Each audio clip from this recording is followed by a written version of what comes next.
21st Century Entrepreneurship with Martin Piskarik.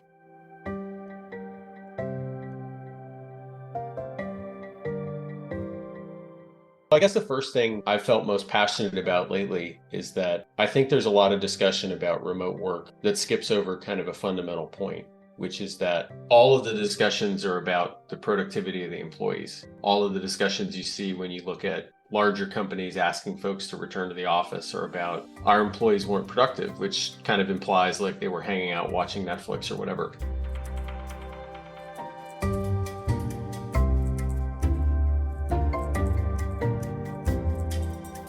And I'm not even saying that wasn't happening. I'm sure there was an element of that. I've worked from home for 20 years and I've led remote teams for 20 years. And I've led remote teams for 20 years on projects that work with the largest technology companies on the planet, Fortune 50, Fortune 100. So we're doing very meaningful, meaty work in a remote environment.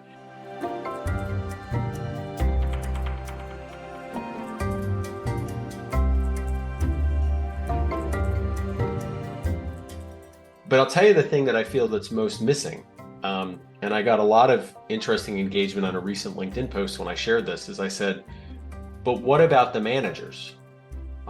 There's very little discussion. I would argue no discussion about whether we equipped managers to effectively manage in a remote environment. And I would argue that if the only decision an executive leader is making is that we can't measure productivity unless people are in the office, well, then you're not even measuring the right thing. You're just measuring activity at that point.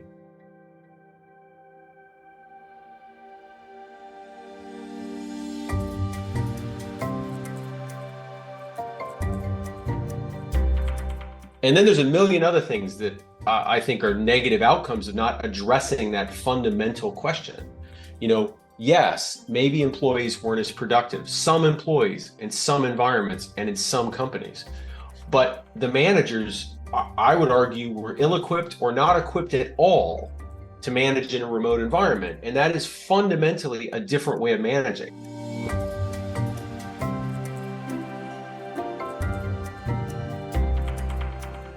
I have had an office for a period of time, but lion's share of my time has been remote. And clearly before I became an entrepreneur, I also worked in an office. So I do understand both settings pretty intimately. But I can tell you it's a very different set of skills to manage remotely. And I think this is a big gap, and we're doing a big disservice to employees if we leave the impression that they are solely or 100% to blame for any lack of productivity. And that's something I feel very passionate about. And I think if fundamentally you haven't asked yourself the question, if you're hybrid or remote, am I training my managers to be effective remote managers? I think that's a huge gap, and I would get on it right away. And now, in the light of remote work, have you noticed any trends in engagement compared to traditional settings as measured by the Gallup Q12? Are there any statistics to support these observations? Here's the interesting thing. A lot of these decisions are being made without any statistics. I mean, we've even seen, without naming specific companies, although I think anybody could go see some of these are the largest companies on the planet who are posting these kinds of things. Whether they're big financial firms or big tech firms, they're regularly saying we need people back into the office, and the employees are saying, well, upon what data are you making this decision? Like, how are you proving that we weren't productive? And the answer universally is, well, we don't have any data, or we don't have to give you that data, or we've seen when you're back in the office. I mean, these very nebulous ways of responding. And so I think the short answer to some of the question is that we don't have enough data to really say that it doesn't work remote. What we have is personal preferences of executives who probably for the lion's share of their career, they worked in an office. And they themselves are basically saying, well, I think somewhat maybe unnoticed to themselves, well, I work well this way, so hence I must have my team this way. Or even worse yet, the only way I can really understand if my team's productive, or the only way I know how to collaborate, is if someone's standing in front of me. And I think that's just a fallacy. There's been years, decades, centuries, if you want to go as far back as writing letters to people, where collaboration happened remotely. And so I don't think the idea of a conference room and whiteboards and chairs is what leads to good collaboration or good engagement. I think that's a culture thing. And I think it's a culture thing, and it's a willingness to listen to other opinions, and it's a willingness to maybe have a fluid enough culture, or a culture that kind of allows for people to engage, even if they're not, with all the physical presence that you might have if you're sitting in a room. And there's a lot of things I could say about ways to do it right or wrong. But yeah, like I said, I think fundamentally a lot of these decisions about engagement aren't even based on any meaningful data. But I think what you can objectively say is that there are a lot of remote companies that existed before the outbreak of COVID. There were many companies that experimented with remote during COVID. And many of those companies actually have thrived based on objective metrics like growth, employee count, revenue, et cetera. So it's a complete fallacy to say that a remote company can't be productive, because we have many companies on the planet that you could just objectively look at their growth and say, these are companies that are obviously meeting the needs of their customers, and they're benefiting and growing as a result, and they're a remote company. So inherent to the discussion can't be that remote is unproductive. It just doesn't compute. It must mean that there's something about that company, in the way that it's led, or the way that it's culturally established, or the way they kind of allow for work to happen, that simply doesn't support remote. And maybe there's even a mix of the right employees being hired, to the ones that maybe thrive more in remote. But like I said, it's a complete fallacy to say that the best productivity happens in the office. I mean, that's just ludicrous based on a million things you could point to.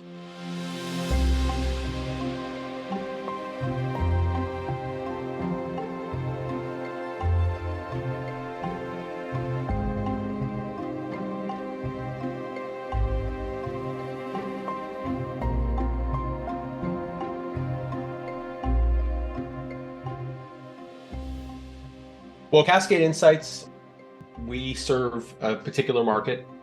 We just serve B2B technology companies. So you can think of that as the, Amazons and Googles and Microsofts of the world on one side, as well as like mid-market companies that, maybe have a SaaS offering that targets kind of a particular industry, all the way down to startups. And for them, we do a few things. We help with positioning and messaging. We also help them understand their competitive landscape more effectively. And we do those things through effective market research and also through marketing services. But we're a data-first company. The lion's share of our work always kind of begins with some form of research. And from that base, then we can help a client make some really good decisions about what they should do next, so they can act with clarity, so they can actually take a step forward in good faith and know that they're making the right decisions. And then we obviously sometimes will help them activate that research through good marketing efforts and sales enablement efforts and things like that. Let's talk about Age of Nero. Can you explain what it means and its implications for consulting firms today? Yeah. I mean, ultimately, what I started calling the Age of Nero is really this concept that I think derives out of what we are already doing in our personal lives. Probably more than in any other time I could think of. I mean, I love history, and I can't honestly think of a time where what I'm about to say ever existed before, in that we have the ability to kind of expose ourselves and remain in very narrow categories of information and entertainment. That's not necessarily a bad thing, I'm saying. I mean, when I think of the Age of Narrow, I'm not necessarily implying narrow thinking. I'm just implying that we have access to kind of narrow streams of things that we can engage with. So if you just wanted to watch British historical period dramas all night long, well, for the next 365 days, you could do that. Your media consumption habits can be very narrow. Your news consumption habits can be very narrow. Your product consumption habits can be very narrow. I mean, I had a brother-in-law who, really likes unique chips from different parts of the world. And so I can go to Amazon UK and order all their potato chips and give him potato chips he's never heard of before, and he can just continually go down the road of more and more unique potato chips. We didn't have this before. There's a whole bunch of factors that have led to that. I mean, the internet and e-commerce and all those things. But what I think it's created on the business side is just an amplification that people want narrow service offerings, right? They see it in their personal lives. They understand that they can have kind of whatever they want in whatever narrow capacity they want. And they fully expect you as a service firm to be narrowly aligned with them. Now, we've always had the concept of specialization, but what I'm suggesting is that it's kind of squared or like amplified now in a way that's just very significant, particularly if you own a smaller firm and you're trying to differentiate. I think it's frankly deadly these days to start out broad or even imply that you'll get broad in a reasonable amount of time, because ultimately people, when they're searching and they're looking for a solution, they're looking for something very narrowly casted to them. And then here's another benefit I feel of doing that. Right along with this kind of trend of people wanting stuff very narrow, there's also a big distrust of content. And I think that's an objective statement. I think people don't trust content that they see, maybe almost from the start, and then they're trying to determine if it can be trustworthy. And that type of content spans anything, really, whether that's a website to market a product, or it's a forum post, or it's a podcast, or it's a video, or whatever.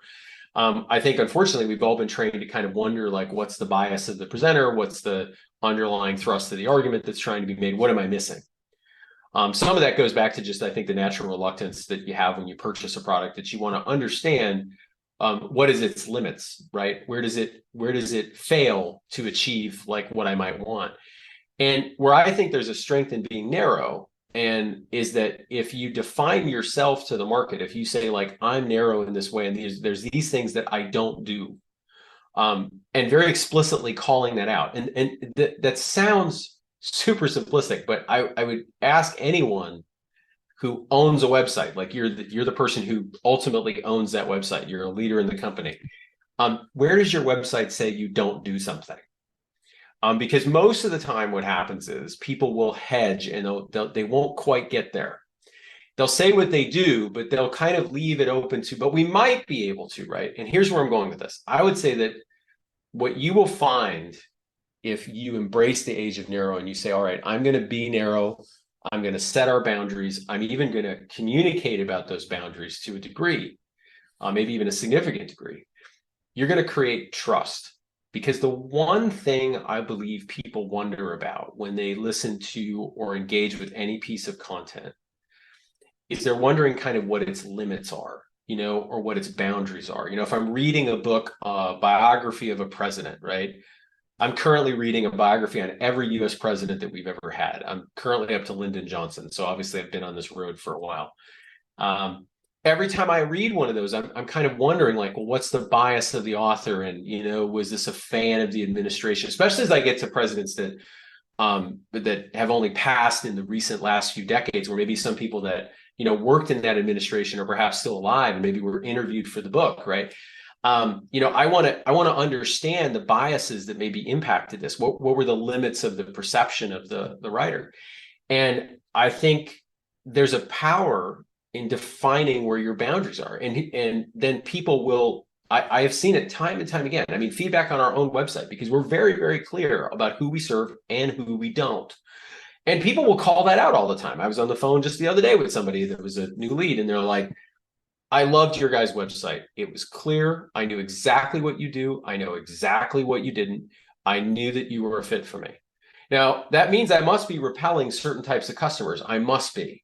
But that's okay, because I know the kind of customer segments I want to serve, and I know the ones that I can monetize the best and engage with the best, and that I can serve the best. And so I think there's kind of a nice virtuous cycle to it, right? If you as the leader understand that telling the world what you don't do is actually kind of has an inherent power in it, I think not only are you doing yourself good favors, but I think you're also doing good work, because you're taking away that emotional concern people have about, can I trust you? And I've had numerous people over the years. I started doing this in sales, long before I even had Cascade, because I had a company before this one I grew and sold. And it was just kind of part of the way I sold. I don't necessarily even know if it was a conscious decision. I just would very regularly say, we do this and this and this, but we don't serve this. And inevitably, you could even see people react positively to it. The minute you said that, it was like they were no longer on the hunt to determine what you were unsafe to use for, right? And I think and I've had positive reactions to it my whole career. People basically said, almost thank you. Well, they have said thank you sometimes for letting me know. And one last thing on it is that here's the other problem with not doing it, because there might be somebody listening who says, well, I'm never doing that, right? And I'd say, well, here's the thing. The person who's going to do it is your competitor. Because ultimately, we all live in a competitive marketplace. And somewhere out there, there's a conversation, most deals are competitive. And so the competitor is going to define your limits for you. And it's probably going to be wrong. And maybe not shaped the way that fence isn't going to cover the territory that you really want it to. And I would say if you define it yourself, that's very powerful, especially if that competitor is unwilling to do the same. And so now you have a sales conversation where you're clearly lined up with their goals and they know what you can do and what you can't. And the other competitor is just trying to leave it quite vague and a little open-ended. And I can tell you that, 9 or 99 times out of 100, they're going to pick you.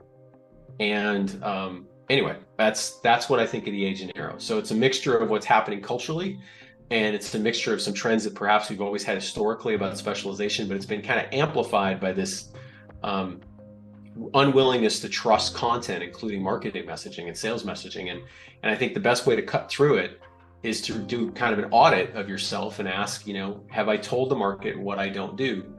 And try that out. And I can just tell you from personal experience, you're going to end up liking the outcome.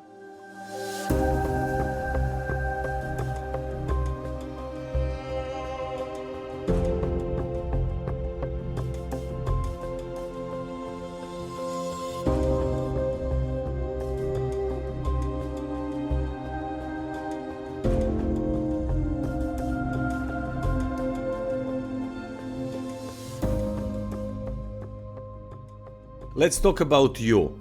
You're a keynote speaker, an author, and you also run a business. Can you share a bit about your daily routine and how you manage to do so many different things? If someone was to say to me, what's probably the thing that led to me being successful, and I have a very hard time talking about that way, because maybe part of it is because I feel that judgment only comes at the end, right? I don't really think you kind of evaluate that in the middle of the journey. I think that's maybe a place where people get in trouble as an entrepreneur.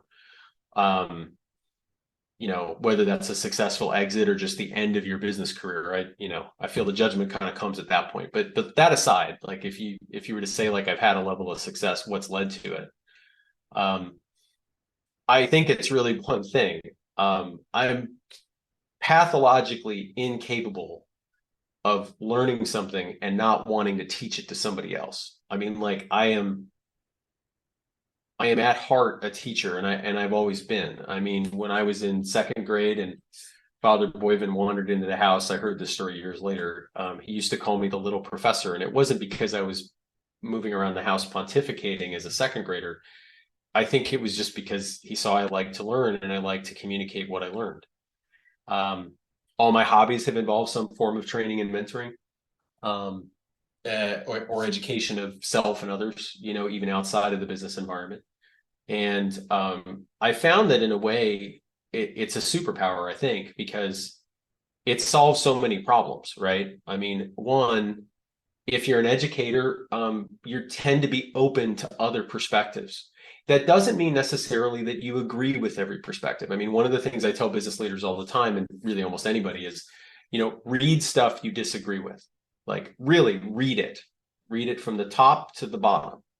Whether that's a news site you disagree with or a business book you disagree with, it doesn't mean you agree with it in the end, but I think there's something just inherent that comes to kind of grow within us. I mean, I know that's a little spiritual, but I don't really quite mean it that way, but like, that grows within us when we tangle and we wrestle with something that we disagree with, even if ultimately we decide not to agree with it. I think there's something that just stretches us and grows us. And like I said, again, it's not about agreeing with it. I think that's equal fallacy. Like those who don't read anything they disagree with, and those that only read it to agree with it. I think that the moment of true learning comes when you actually get done with it and you say, all right, well, all right, this is what I'm going to take away from it, but this is what I'm not. You know, it's that judgment moment that's really fundamental. And so anyway, I feel like on the education side, it's huge. And I feel like, to me, I'm always thinking of how I can equip people. How can I mentor people? How can I make them better? And that's fundamental. You know, I remember reading something the other day that also lined up with, I think, a little bit of maybe my track record, I guess, or whatever, is I think this was an HBR article, but it might have been something else. And it said, you know, the old way of managing, and it's funny because this will be like what's old is new again. The old way of managing, meaning of recent times, is as a manager to keep going to your employees and saying, you know, what can I do to help you? That's not really a teacher. That might be more like, you know, counseling, and that's valuable too. But the new way of management, which I feel in some ways is the old way, is to go to your direct and say, what do you need to be successful? And I've kind of always led that way. And I think a little bit of it is that I always feel like I want to teach people to equip them. You know, I don't want to just lead them. So I have a flock of people who are just minions around me who just do what I say. I ultimately want these people to excel and in their own areas and domains to, you know, be way better than anything I could ever hope to be. And I think that's just a key part of it. So, you know, what's the biggest thing for my success is that I'm a teacher first, and I'm kind of a business leader second. And I think, and I just to say too, I mean, anybody by the time they get to the age of 52, almost 53, you know, have had people say things back to them. And so, you know, you're not living in an echo chamber. And I can say hands down, it's probably the biggest thing I've ever heard anybody say to me. You know, when they maybe move on from here to another job or they do different things, that they'll always say, I really appreciate how you taught or mentored me. And that's to me a win. I mean, that's a bigger win than a new contract and a, you know, bigger team or whatever. You know, I just want to feel like I've been able to kind of move people along their journey, and that's kind of who I am.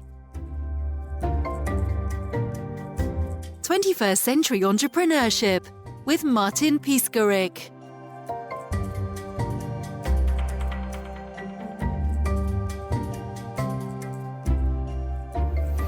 Imagine a space where triumphs, trials, and tales of entrepreneurship come alive. Welcome to the 21st Century Entrepreneurship Podcast, a gold awarded journey hosted by Martin Piskarik, connecting with listeners in 95 countries and ranking in the top 0.5% of all podcasts.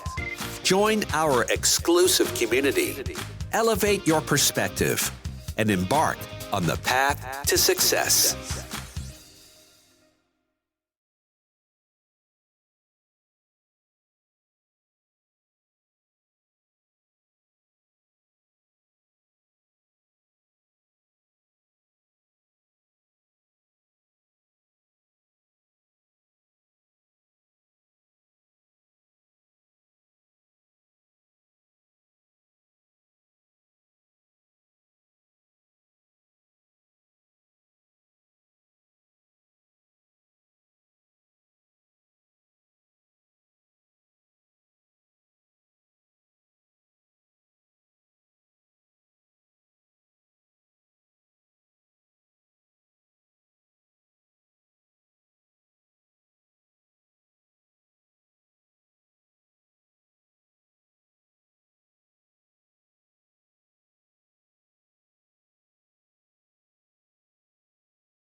So if you want to learn a little bit more about me or Cascade, you can go to cascadeinsights.com, and plenty of good information there about who we serve and who we don't.